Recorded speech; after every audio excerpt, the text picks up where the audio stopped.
Gibarugan ni Loren Legarda na siya ang angay suportahan sa mga taga Mindanao sa paglansad pagka-Vice Presidente. Ado na kinihagit kadto sa mga kaatbang nini sa piniliay. Kung sa kini ibato sa report ni Medias.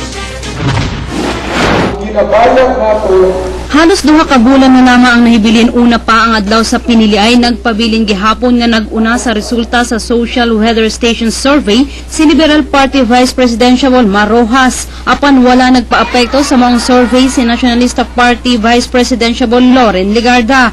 Sumala kaniya ang mainit nga pagsugat sa mga tao bisan asa siya mobisita ang maoy dapat mahimong basehan. Sa bawat palengke, sa bawat eskwelahan, sa bawat kalsada, sa bawat airport na puntahan natin, napakainit na pagtanggap ng taong bayan. At kami ni Manny Villar, ang kauna-unahang national official na nagpunta rito sa Caraga, ngayon panahon ng El Nino at panahon ng kawalan ng kuryente.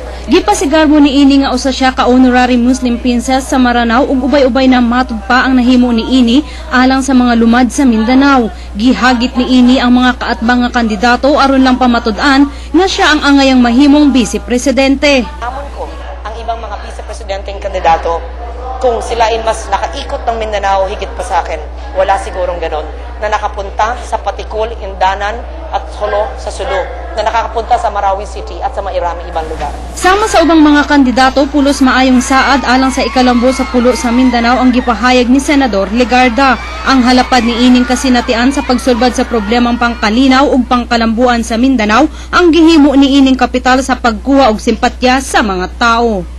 Medias Patrol sa Caraga.